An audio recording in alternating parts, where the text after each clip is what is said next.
Essa é a semana de conscientização sobre a síndrome do espectro autista.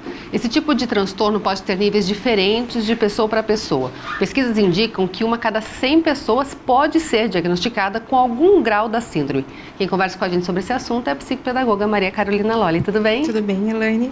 Bom, esse assunto a gente já conversou aqui, mas justamente por ser essa semana de conscientização, é legal que a gente comente sobre esse tema, né? Com certeza. E a gente percebe que hoje em dia muitas pessoas já em idade escolar, adolescentes, com mais de 17 anos, por exemplo, estão sendo diagnosticados justamente por conta desses sintomas aí que podem ser observados, né?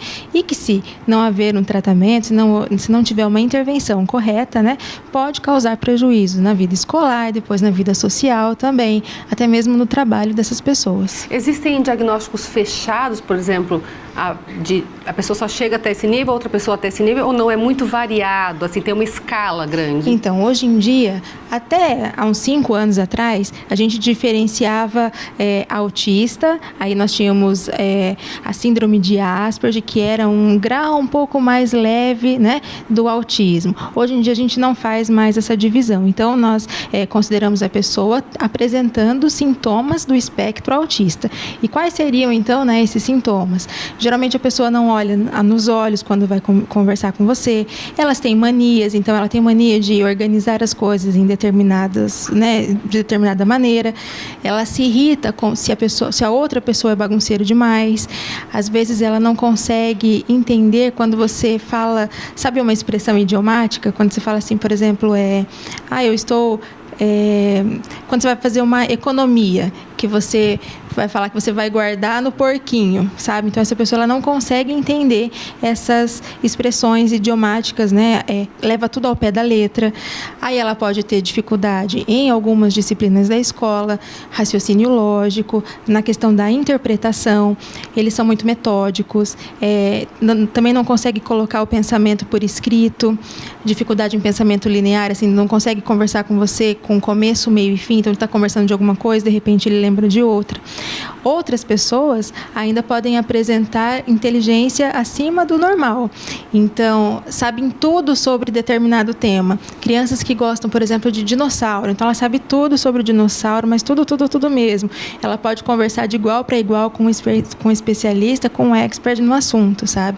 Então, você vê, são muitos os sintomas que podem ser observados, a dificuldade na coordenação motora fina, a demora para se falar no começo, né, da infância ali. Então, são muitos os sintomas e a gente não considera que a pessoa tendo 1 ou 2, né, ela é enquadrada como pertencente ao quadro da síndrome do espectro autista ou com sintomas do espectro autista, né?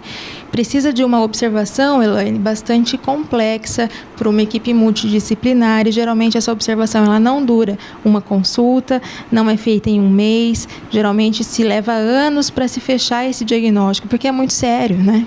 E assim, você falou da pessoa não conseguir conversar olhando nos olhos. Uhum.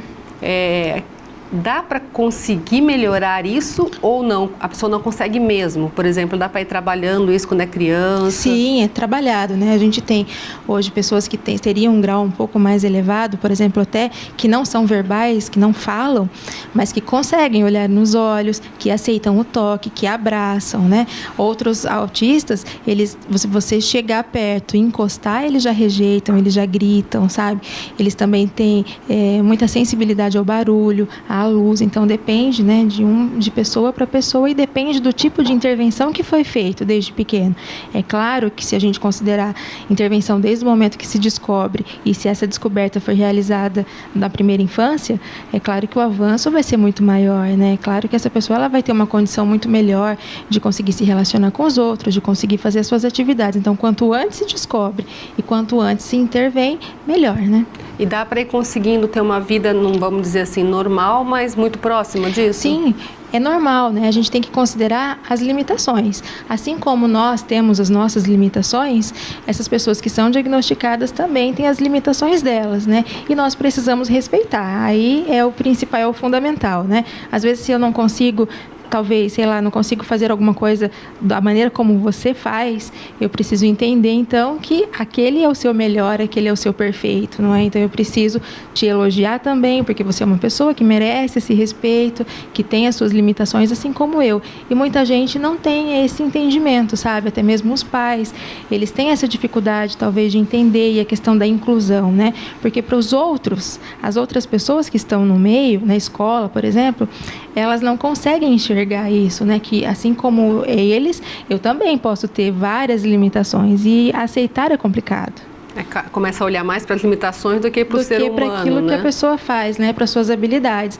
E são pessoas extremamente inteligentes, assim como outra qualquer, claro. É claro, guardadas as suas proporções, né? Então, são pessoas que têm capacidade de aprender, claro que tem. Tem pessoas que são ótimas na música, são pessoas que têm altas habilidades para quando a gente fala de artes, né? Então, tem outros que têm um raciocínio lógico muito apurado. Então, assim, você vê que de pessoa para pessoa a gente consegue visualizar bastante diferença, né?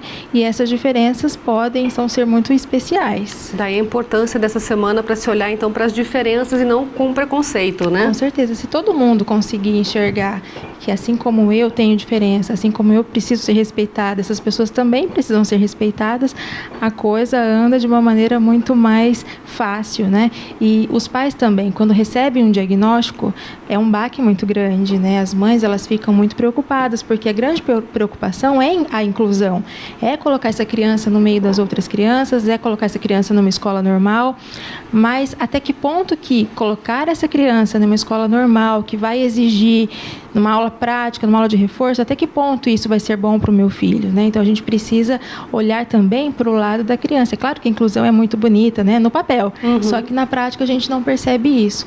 Guardadas as proporções e respeitando as limitações de cada um, a inclusão seria perfeita, né? Então, os pais, eles precisam ter esse olhar também. Será que aquilo que eu quero é aquilo que o meu filho deveria ter? É aquilo que é o melhor para o meu filho? E se existem profissionais preparados para esse tipo de atendimento, né? Com né? certeza. Hoje as escolas, por lei, né, elas precisam aceitar as matrículas, né, das crianças especiais, como a gente chama. Então, a escola, ela busca conversar com a equipe multidisciplinar que atende, né, essa pessoa, para adaptar o currículo. Então, a escola faz a parte dela, né? Agora, a família também precisa entender que, além da escola fazer a parte dela, a família também precisa entender aí essas limitações que podem acontecer durante o período. É acolher, não pressionar, né? Com certeza. Aí é a melhor coisa. Certo. Obrigada mais uma vez.